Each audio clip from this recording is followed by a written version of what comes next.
Hey everybody, and welcome to this tutorial for Elton John's Your Song.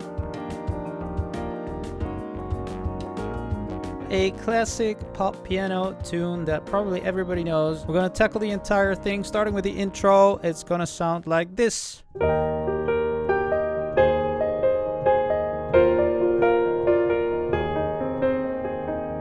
It's a little bit funny, right? That is where he starts singing. We're going to get to that as well, but first let's tackle that intro. The left hand is going to play E flat, so that's an E flat low, E flat high. All these chords are over E flat, so to speak. So the first chord is an actual E flat. E flat, first inversion, then you're going to double those G's to get to this 4-note voicing over here. And then you're going to play a flam up. Yeah, so just roll the entire chord up. G, B flat, G, E flat. Yeah, so it's a lot of movement inside the chord, right? That's a typical Elton John style of playing, very pop pianistic way of playing. It's actually a very convenient way of playing piano. By playing a chord and moving the notes inside of the chord. The second chord is an A flat chord, like that. This is a regular A flat, again 4-note voicing, now doubling that root. A flat over E flat. And that is da da do da do. So what I wanted to say was, when you hit that top G over here, as is with the top A flat over here, you can double it at the bottom, okay? Over here is the same. Yeah, so when you hit that top one, it's da da do da do, kind of, but okay. Then we're gonna go to a B flat chord over. Again, just keep those E flats over there. But that's going from the sus2. So this is a B flat sus2. B flat, inverted down, and then a sus2, so note 3. Yeah?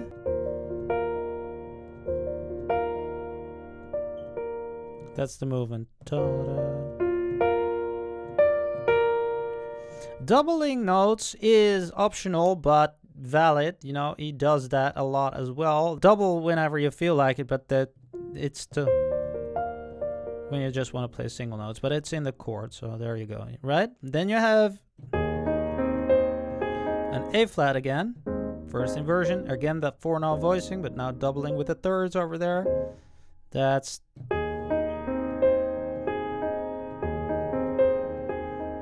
and then you land on an E flat. Where you place the left hand, yeah, so it's dun, dun, pop, bum. Each time, pop, next chord, pop, bum, pop, bum. So it's on the chord, and you can do ta-ta or ta-boom or ta-boom. That's up to you. He also varies a little bit depending on the version that he plays. We're gonna go to the verse then. That's an E flat. It's a little bit funny, this feeling inside. Okay, so those are the chords. First I'll show you those. It's E flat, yeah. Second inversion over there. You can use 4 notes again. I'll get to that in a second. A flat minor 7, major 7, I'm sorry. A flat major 7. Then you're gonna go to a B flat over D. So that's kind of the same voicing that we had over here, only actually we're gonna use that exact movement again. Yeah, so that's B flat over D, and then to a G minor 7. This is G minor 7. Don't play the root because you got that over here. And then you can do that exact same movement again.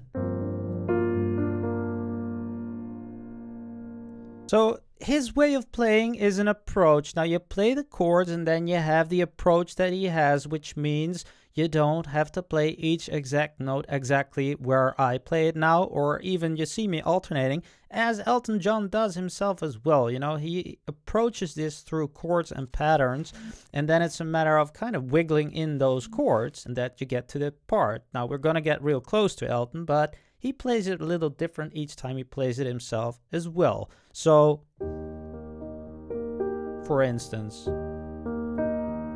is an option. Could work as well. right? You see what I mean? It's all kind of the same approach. So it's touch, punch, punch, chup, punch, punch, tut, tut, tut, tut, tut, tut, tut. That's kind of typical movement.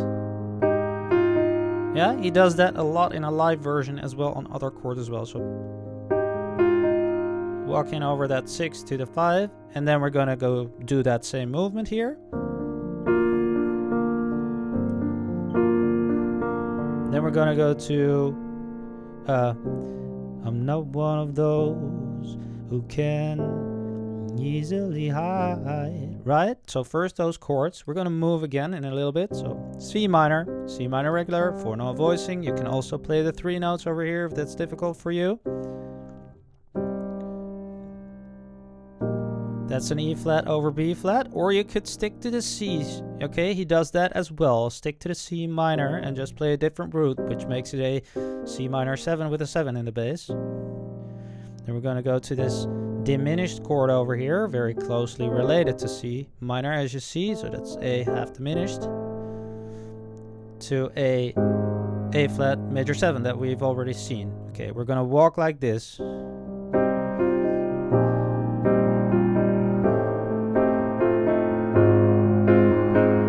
Okay, so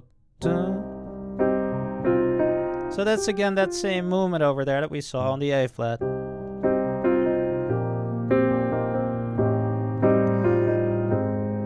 Yeah, oh yeah, and over at the A flat.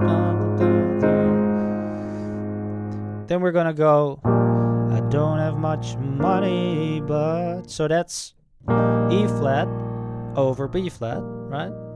B flat, E flat, resolved to a regular B flat, to a G over B, and then G7 to the C sharp, or to the C minor. And now you can also do this movement. It's an alternative movement on C minor, which he also uses for the part that I just showed you sometimes. So you can alternate between these two patterns. Right? That's kind of cool. He likes to play that 2 over there. So that's... You can also do that on that other part, right? So that's 2 alternatives that you can use whenever there is C minor.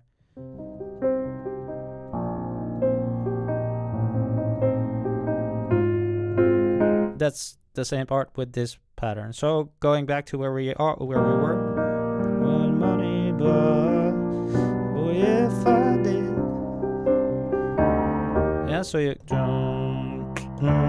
walk up to the E flat. I'd buy a big house. That's F minor 7. You could also do it like this. So similar movement as over on that A flat, right? We both could live. And then we have again that same movement landing on a B flat. And he likes to... Then I sat on a rooftop, kicked up the marsh with a few... Right? That's the same part. You know, the voices got me quite cross.